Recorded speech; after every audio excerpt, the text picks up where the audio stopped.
patriotism, faith, camaraderie, and strength. A day of honor for our service members. Personal stories that are both inspiring. Our experience in Iraq really made us closer. And transforming. It's freedom, it's independence, some place where I can gather with my family. The experiences from our heroes that will move you. There's not a birthday that goes by that I don't think of this guy. This is a Fox 5 Veterans Day special. Thank you for your service. Hello, I'm Rosanna Scotto. And I'm Steve Lacy. Today and every day we celebrate and honor Americans' veterans for their patriotism, love of country, and willingness to serve and sacrifice for the common good. It is with gratitude that we salute those who've sacrificed so much. So for the next 30 minutes, their stories become our story. We begin with an NYPD detective who's been through it all. Robert Moses with his story of fortitude and perseverance.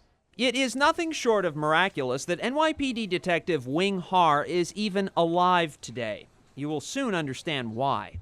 He has fought on many battlefields, from Iraq to Afghanistan to Queens. Our role is to speak for our victims. Har's family immigrated to this country from Hong Kong when he was just 3.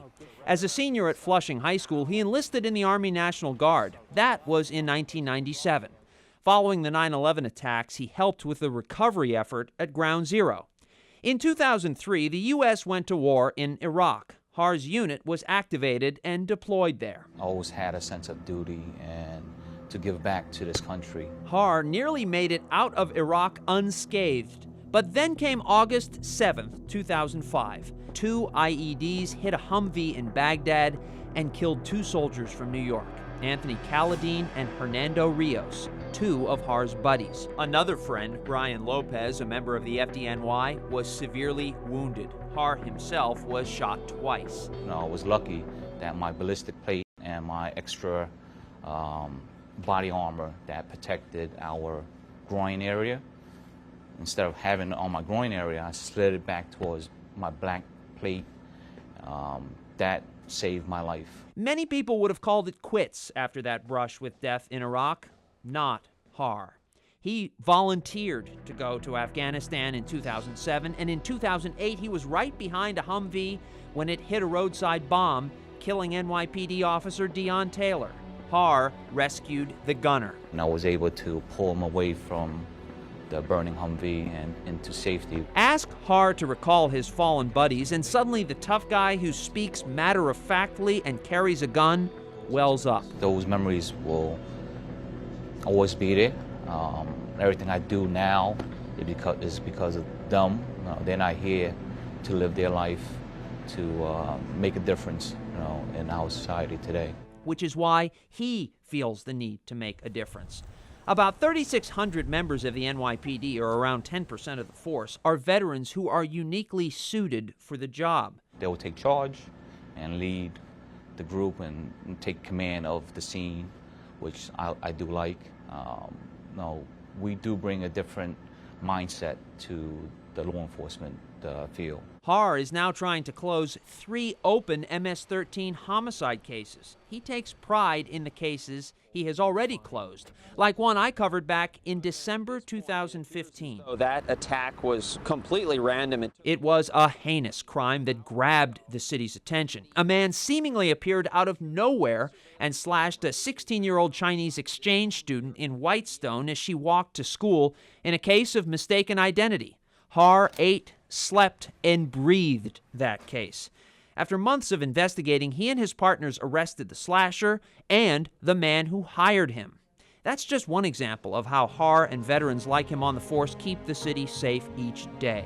Today, the husband and father of 3 continues his work at the 109th Precinct in memory of those he watched die on the battlefields. I'm proud to have served, but I would like to tell people going forward, or not to forget those that have passed, that served in honor of this great nation. Life on the streets, it's reality for many of our veterans. An organization in our area known as the Jericho Project has become a lifeline for them. Dana Arshan shows us how they're connecting those in need with the services they deserve. It's been very rewarding for me to be able to provide that, seeing as though that I've had my own share of downfalls, being homeless, looking for employment, and ultimately living on my friend's couch. Terry Rivers served in the National Guard and was deployed to Afghanistan in 2012. Life wasn't easy afterwards, but she eventually got back on track, and now she's paying it forward. I tend to meet the individuals where they are, whether it can be just simple conversation, help with resources, or maybe just sending affirmations. Terry is the veteran peer mentor here at Walton House in the Fordham Heights section of the Bronx. Walton House is part of the nonprofit Jericho Project, an organization focused on ending homelessness.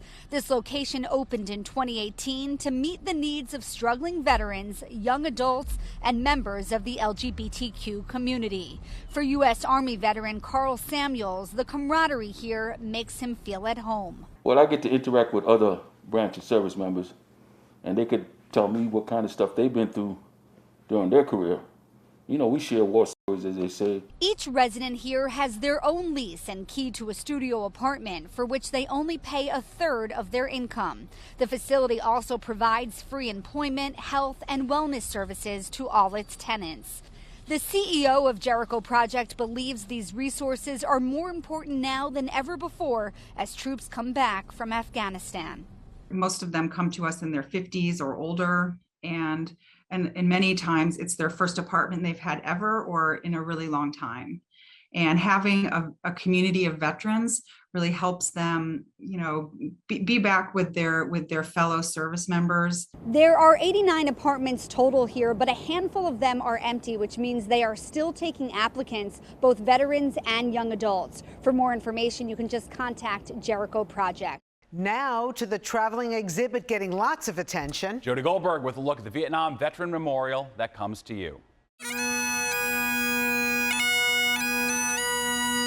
It's known as the Wall That Heals. There's one name there whose birthday is November 8th, 1949, and I was born November 5th, 1949, and there's not a birthday that goes by that I don't think of this guy. A half-size replica of the Vietnam Veterans Memorial made a stop at North Hempstead Beach Park on Long Island. Wendell Wilson, I know. It bears the names of the 58,281 men and women who served and died in the U.S. Armed Forces during the Vietnam War. Second Lieutenant Thomas Brown Dowd.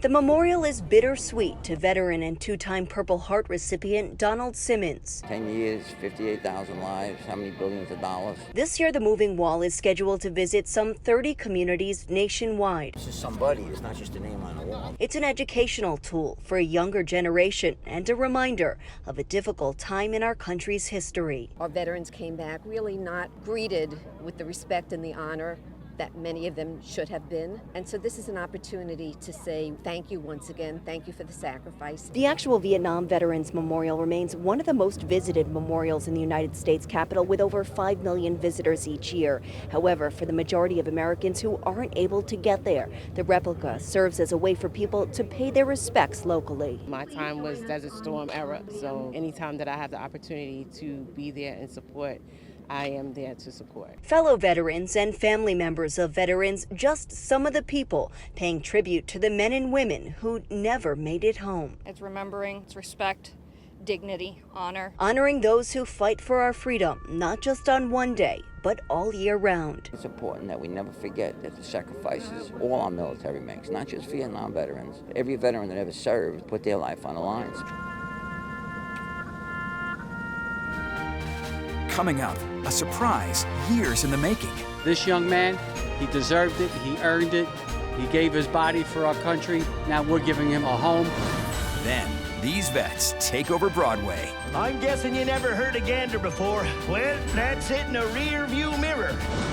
And later, we're really trying to be a place where people want to bring their friends, their families. When this Fox 5 special, Thank You for Your Service, returns.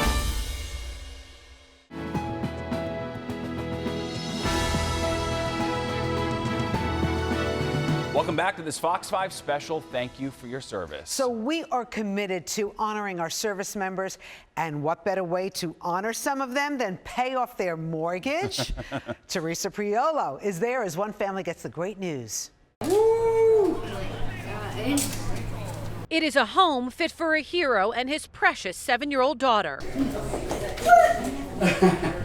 Outfitted with smart technology and the everyday conveniences some wounded military vets only dream about. The kind of devices that turn a house into a home. Each time U.S. Marine Corps Sergeant Aaron Alonzo has been asked to serve his country, he has answered the call. Thursday, with the help of the Stephen Siller Tunnel to Towers Foundation, his country, his community, finally got the chance to say thank you in return. I think my daughter summed it up when we went into her bedroom. It's just holy shnikes. Sergeant Alonzo was wounded by an IED in Afghanistan back in February 2014. He was given a less than 1% chance of survival, but by the grace of God and some outstanding medical care in Germany and at Walter Reed, he survived. This smart home in Newton, New Jersey gives him the opportunity to thrive once again. It's freedom, it's independence, it's, some place where I can gather with my family. The devices in this home, from the placement of the lights to the drop-down cabinets and low-level microwave, ensure he can do the things he enjoyed before the attack. The bonus here, his daughter Riley thinks it's pretty cool too. I feel really happy about this, and I was really excited. Sergeant Alonzo joined the Marines after 9/11. It was the sacrifice and bravery of people like firefighter Stephen Siller that prompted him to volunteer. Siller was due to be off work on 9/11, but when the call came through, he too stepped up and in turn gave his life. This young man, he deserved it, he earned it, he gave his body for our country. Now we're giving him a mortgage for a home to say thank you for your sacrifice. This home, a place to make memories, but also remember the sacrifice, the bravery, the resilience of those in the armed forces. The work of the Tunnel to Towers Foundation does not stop here. In addition to gifting this home to Sergeant Alonzo, they anticipate being able to gift or completely pay off 200 homes for military members and their families around the country this year. We've documented the good works of Tunnel to Towers over the years, and they really make a difference in people's lives. Yeah, the work the foundation does is really incredible. I know us all here at Fox 5 are so proud to be involved with them. Still ahead. It allows the veterans an opportunity to actually, socialize with one another. We spend a night on the town with these special veterans. To the ones who have come from away, we say, welcome to the, welcome to the, welcome to the, welcome to the, welcome to the, welcome to the, welcome to the rock.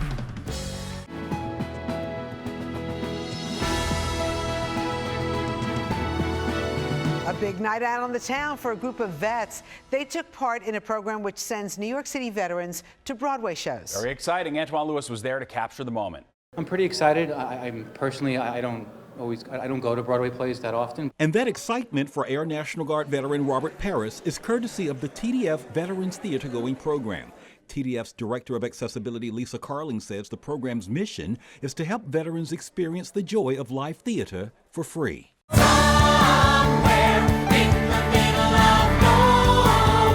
It provides a wonderful opportunity for veterans in 5 boroughs to come and feel part of a Broadway audience. We're trying to build communities, the healing of the power of the performing arts, coming together and sharing that experience of a live performance. Daniel Chin is a U.S. Army veteran.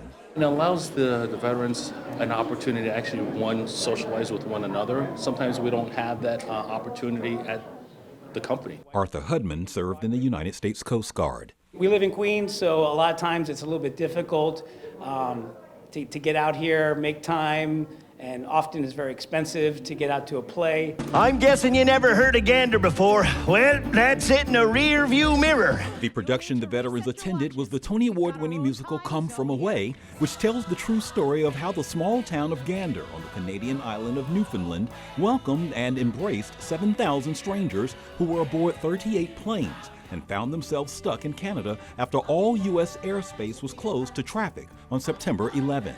The show's producers say hope and humanity are central themes.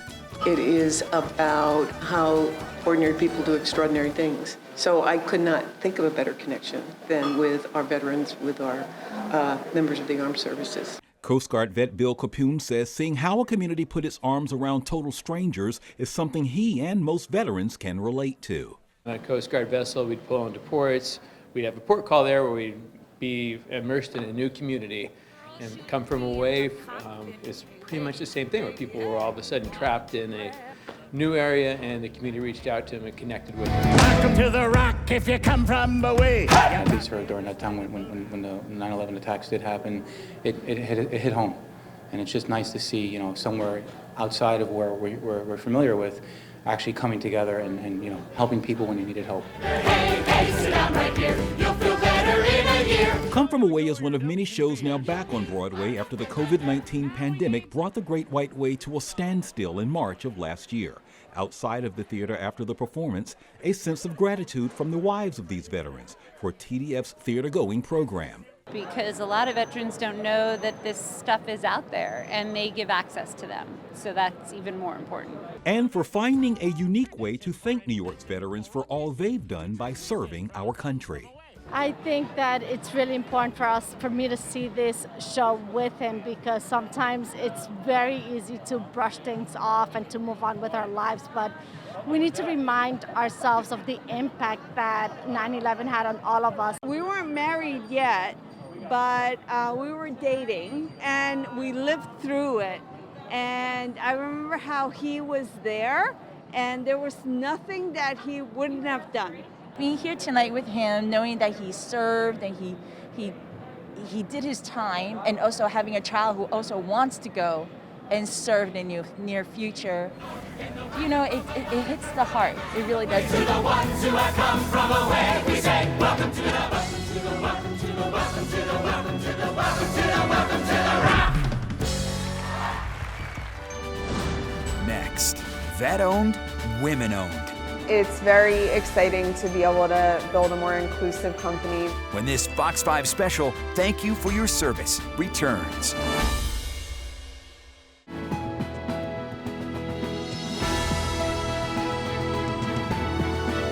A brewery in Brooklyn getting a lot of attention. Their beer just as cutting edge as their brand. Jennifer Williams is introducing us to two women on a mission to disrupt the male-dominated craft beer industry.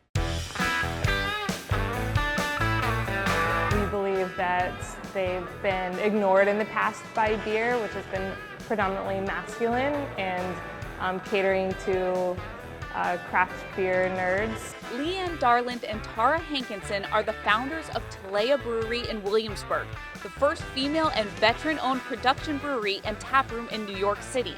Their goal was to create a more inclusive brand of beer.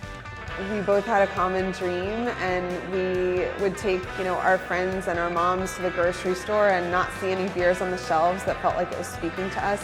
So that was the initial spark. We love when people come in and say they hate beer, and then we convert them after they taste a lot of our beers, which are very fruit forward, very easy to love. That's our entire ethos. Their target customer is anyone who doesn't consider themselves a craft beer drinker, enticing curious drinkers with flavor and color profiles from outside the industry. All of our beers are low in bitterness and fruit forward, so whether that's with IPAs, the hops we use and the way we use them, they end up being really tropical, really citrusy, juicy in flavor, versus the stereotype that a lot of craft beer is very bitter and high in alcohol. That's not our style. Of the 20 staff members at Talea, 16 are female, and all employees rotate positions, meaning everyone gets to try their hand at brewing. It's very exciting to be able to build a more inclusive company, because beer really is for everyone, despite it being a male-dominated industry, and that means we want all types of people to be able to work for us and enter the industry. The beer community has been incredibly supportive. I think everyone is aware that there's an issue with diversity in the beer industry, so we've been welcomed with open arms, which has been great. And while their beer is different, the pair believes Talea is also much more than just a brewery. We're really trying to be a place where people want to bring their friends, their families, spend time in a beautiful space. And the tap room also doubles as a coffee shop, opening every day at 8 a.m. Cheers to you. Thank you for serving our country, protecting our freedoms, and making the world a little bit better. Indeed. Well said. Today and every day, we are grateful for your sacrifice and service.